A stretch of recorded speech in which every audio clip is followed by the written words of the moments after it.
Hello, it's Steve here again from the Studio One SoapBox, and in today's video I want to carry on with our series offering ideas for the mix, and in part 2 we'll be discussing panning and balancing our mix. Now, to start with panning, simply meaning where we place our instruments in the mix. In the old days, on our old consoles, we were quite limited in our choice. We simply had an LCR panning, which was hard left, in the centre, or hard right. Usually that was a toggle switch, or in some consoles we had buttons. We had one for the left, one for the right, and if we engaged those two buttons, that meant it was in the centre. And that was the only choices we had to take when we wanted to pan things around the mix.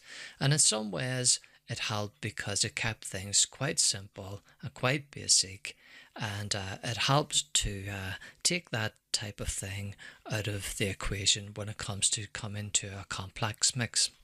But today we have pan controls, and we can place anything anywhere in the spectrum from 100 hard right to 100 hard left to being in the centre. So what I want to do is just show you with this mix, discuss some ideas as regard panning, and then we'll move on to balancing, which is my favourite part, where we simply play the track back, and while we're listening to it, we try to balance things up: our drums, our bass, guitars, synth, lead vocals, backing vocals, and try to get a nice balance and a nice flow to our mix without any plugins. This is just about listening to the song and trying to balance things up. Of course, we won't get exact, but we may get close. We'll see at the end, we'll listen to the ready mix version and see how close we are, or how much more work we have left to do on this mix. So firstly, let's talk about panning. In most cases, when people think of panning, we can think of drums. So if I open up our drum bus here, we have indeed an overhead on the left and an overhead on the right. We also have a left drum room, and a right drum room. So this is a multi-mic drum kit with overheads. People have their own ways of panning.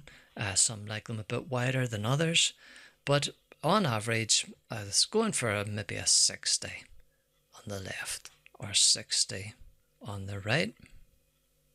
That is my pad hit at the minute with Studio One and these little sliders. I prefer a little, a little knob or something else, a bit more substantial to use there. That's only a minor thing on my part, just ignore me. So anyway, let's have a listen to these drums. I'll put these back to the centre, hold down Control and click for centralise, and let's listen to these drums. I'll move this along a little bit, and here we go.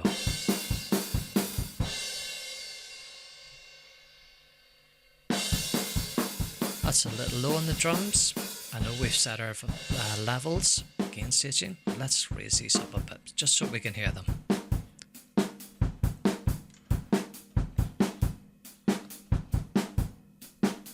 Okay, now let's try going 60 and 60 on our overheads to start with and see what that sounds like. So I'll just type it in hand here. So L60 and R60. Let's have a listen to that.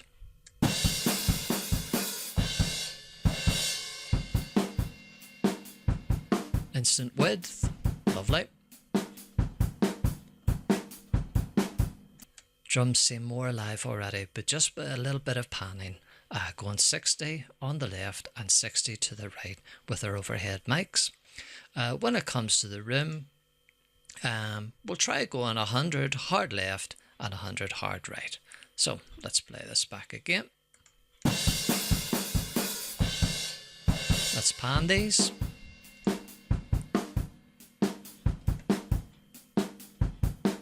Notice the way the volume has dropped. That's simply to do with something that's called pan law, which means basically, very briefly, that if you pan something hard left or hard right, you can actually drop the volume roughly around 1.5 dB, at give or take here or there, depending on the DAW, depending on any hardware or anything that is involved in the chain. So let's have a little listen, see what we've got now. We have our overheads panned 60 left, 60 right. We have our room mics panned 100 left and 100 right. Let's listen to these drums now.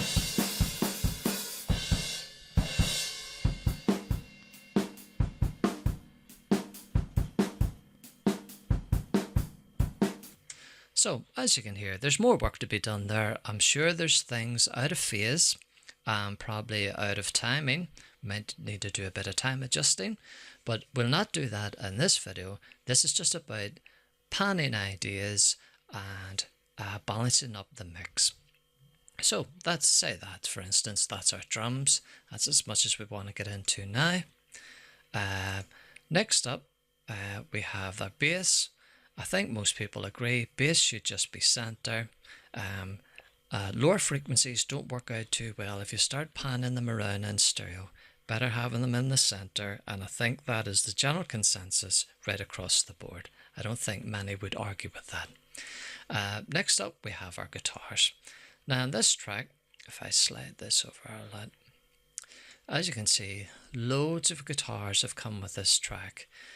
This is definitely going to be a challenge to mix, but let's see if I can try and get an idea, and I'll try and pan these guitars about and see if we can find our way around this mix. So let's go back to start, and I'll try not to talk too much. I'll just be panning things around, trying to get a feel for the mix. So here we go.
Okay, so there's a lot of guitar parts going on there. It's quite complex in the mix, but as you can see, I've panned these 45 and 45 just to keep them sort of more centralized. As you can see, I've worked my way out a bit more. We've went 60 and 60. They seem to be the main guitars holding down our riff.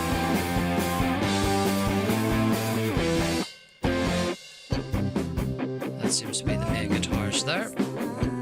So that's a nice spread. And these two just seem to be adding a bit of ambience. So if we have those all the way out, should be a bit more effective. These here seem to be cleaner guitars. Not sure about these. I haven't got into those at all. But that's just quickly and roughly panning our guitars. Now, a couple of ideas for guitars.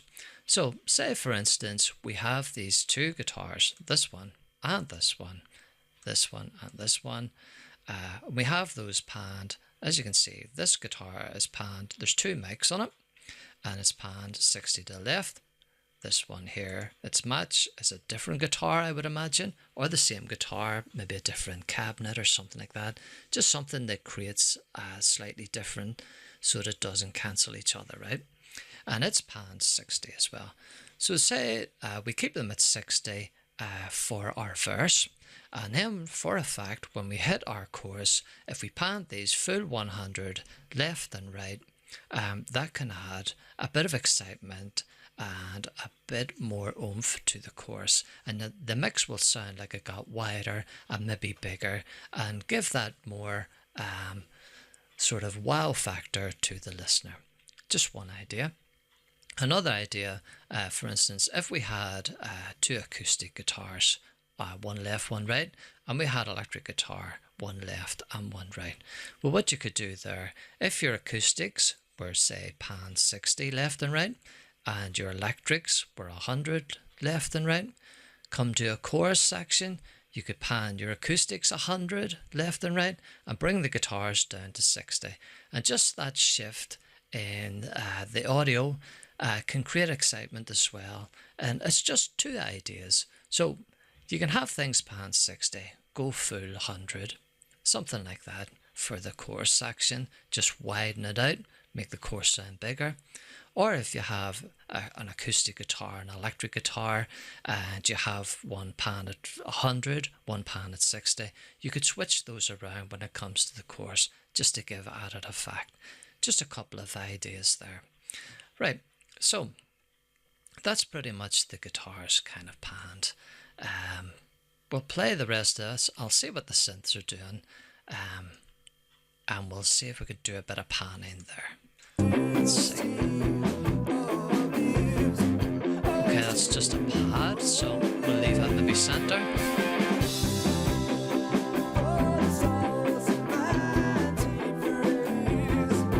Let's see if we pan them left and right.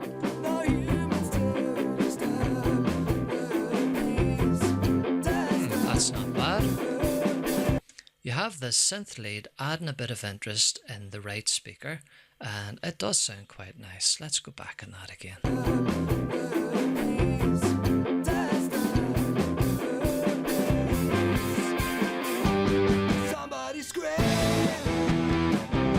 Okay, so that's not bad. You would maybe leave that there for now. As I say, this is just basic panning. So we've just hearing this song for the first time after sorting it and gain staging it in part 1. Now we're just getting into a bit of panning and a few ideas thrown around as to what to do with your panning. Of course, there's lots of different things, but the idea is as your mix goes along, especially going from a verse to a chorus, you want different things to appear in the left and the right to add interest, to keep your listener interested, I should say. And you know, it's good for the mix to change things up and keep things always so that the listener's never quite sure what maybe is coming down the line, and that keeps them interested. That's the theory anyway. So now we've kind of did a bit of pan things around, and we're certainly by no means done, because as you can see, we have backing vocals here, and they would be needing panned. Usually we kind of go for full 100 left and right. Let's see if we can hear some backing vocals. Let's see if we can find them. Towards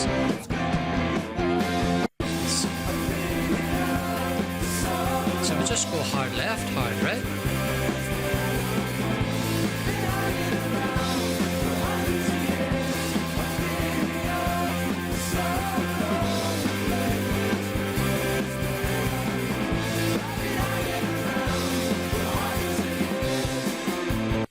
Maybe something like that. I think there's a bit of work there to do as well. So, but you get the basic idea. You're kind of panning things around, just trying to get a feel for the song and how things might possibly work. Now, next up, we'll talk about balancing the mix. Now, this is the bit I prefer the most. I mean, as you can see here, there are no plugins anywhere, none were on the mix, apart from my little duo meter, which I love for getting an idea of levels. It's perfect. So what I'm going to do is play this mix back and try and get a nice balance that sounds almost finished mix, but not quite, obviously, because there's no processing done whatsoever. But this can be enjoyable because you're not worrying about what plugins you should use. You're not even worrying about what you need to do to the mix at this stage. You're just balancing out, just using the faders. I could use these individually, and I would be if I was getting into it in a bigger style, but I want to keep this video short. So what I'm going to do is, as you can see, these things are all routed to buses, and I'm just going to move the bus faders up and down and try and get a nice balance to the mix. And then at the end, what we'll do is, what I've got and I think is a nice balance, we'll play it against the finished track, the finished mastered track, and we'll see how close we are or if we're way off. Now, obviously, because there's no processing, no EQ or nothing like that done, and the panning isn't exactly 100% either, obviously things will still need to be done. But it'll be interesting to see how close I can get with just moving the faders and balancing the drums, bass, guitars, synth, lead vocal, backing vocal, and then we'll play it back and switch between that and the finished mix. So here we go. We'll just play this back, and I'll try to be quiet as I'm just listening and balancing this. You can listen along.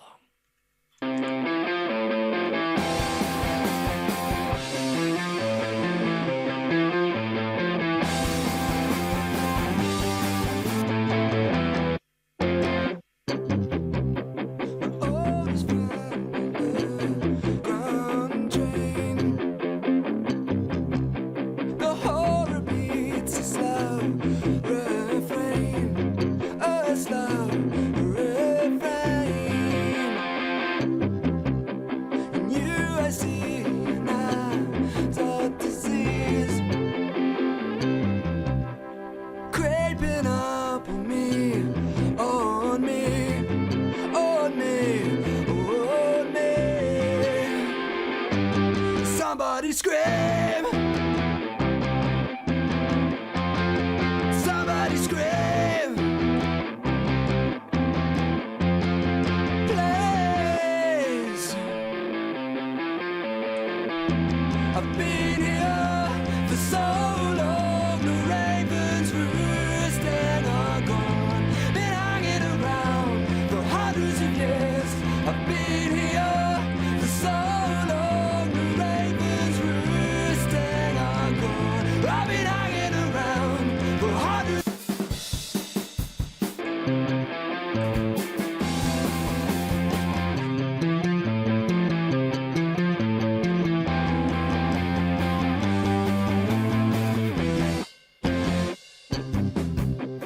Loneliness, the landscape breathes,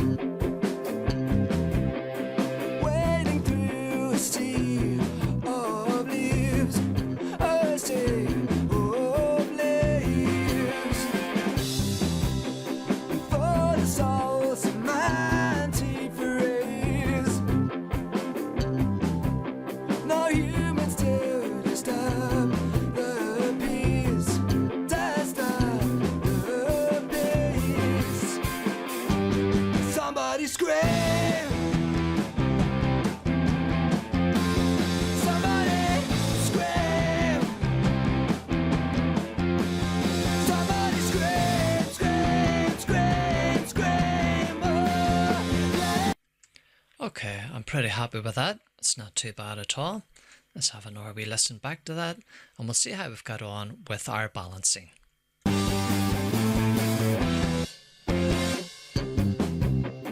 oldest friend on the ground train. You can see all our panning on the guitars. It's a slow refrain. That's a lot of guitars, isn't it? Refrain. You I see now, the disease creeping up on me, on me. Okay, Okay, that's not too bad. Now, obviously, when it comes to panning and it comes to balancing, um, the one major factor that affects these things is automation. But we probably wouldn't get into automation till closer to the end of the mix. So when we're happy with our mix, we can add automation back in to add that excitement and maybe put back in some transients which we've managed to squash the life out of over compressing things. So you could use automation to pan things maybe a bit more left, a bit more right, as I said, when it comes to courses, or bring things closer in, 60-60 or 40-40, whatever works for your mix. Also, when it comes to maybe you would raise the guitars a little come the chorus and things like that, all to do with automation. So we're by no means finished here, but I'm pretty happy with the balance that I have there. We'll have another listen. Creeping up on me, on me, on me, on me. Somebody scream! Somebody scream! And yes, as you can see from the clanging meter, we are going +3 there. So I would have to highlight all these and pull this down another notch till it's hitting 0 for me to carry on. As we'd be adding processing, adding EQ and things like that, we would gain stage as we go along and make sure that our plugins aren't just making things louder, which fools us into thinking that they sound better. So what I'm going to do just before we wrap this up, that's basically panning and balancing. As I said earlier, I absolutely love the balancing part because there's no plugins. I'm not worrying about plugins at all. If you have outboard gear, you're not worried about what one you're going to use, what EQ you're going to patch in, or what compressor you're going to patch in. You're just listening back to the song. You're trying to get a feel for it. And if you just balance it up, you can sit back and just enjoy the song for what it is and just sit there as a listener rather than an analytic audio engineer. Although while you're doing that, after a couple of times, you can start listening back, make a few notes. As I know, there's work to be done on guitars, backing vocals. Probably everything will need a bit of work. The drums will have to be checked for phase and correlation and time adjusted possibly. The bass guitar definitely needs work. It's just not cutting through at all. Let's see, there's just a bass DI and an amp there, and it definitely needs a bit of work. So what I'm going to do just before we wrap this up is I'm going to play back the little balance that I've managed to get here. I play it against, which I've level matched, hopefully, the finished track, and you can have a listen and see what you think about how close I've got to, the main finished article and how much work is left to do. I think you will agree there is work to be done, but just out of interest, let's have a listen. So first up, we'll just listen to my little balance and then I'll flick in and out of the main finished article. Here we go.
Okay, so I think you get the idea there. There is work to be done, but you can hear how much compression and how much work has been done on the finished article compared to just the raw tracks here with nothing on them whatsoever. I did bring the main track up a little just to get the levels just right, because again, I don't want to fool you into thinking that the little balance that I had here sounded better than the mix itself. You've got to balance these things out. Gain staging is oh so important. So that wraps us up for today. That's panning and balancing. A few ideas for the panning about, say, coming up to a chorus or a different section, maybe panning things a bit further out or bringing things a bit further in, or maybe switching the levels of instruments, how far they're panned out, how far they're panned in, and switching them around for the chorus. And as for just listening to your mix for the first time, I would say try this balancing. It's really good therapy and you can hear things in the mix. And certainly after listening a few times, get a piece of paper out, start listening to the mix, make a few notes and say, right, the drums need a bit of work there. Let's check them for phase, correlation, time adjustment. The bass guitar needs a bit more oomph to it. Guitars, panning and stuff like that needs sorted out. I mean, definitely the guitars in this track, because there is so many different guitar parts here, so it would take a while to work their way through those. So, thanks for joining me. I hope you enjoyed this, and I'll catch you in the next video. Happy mixing. Thank you.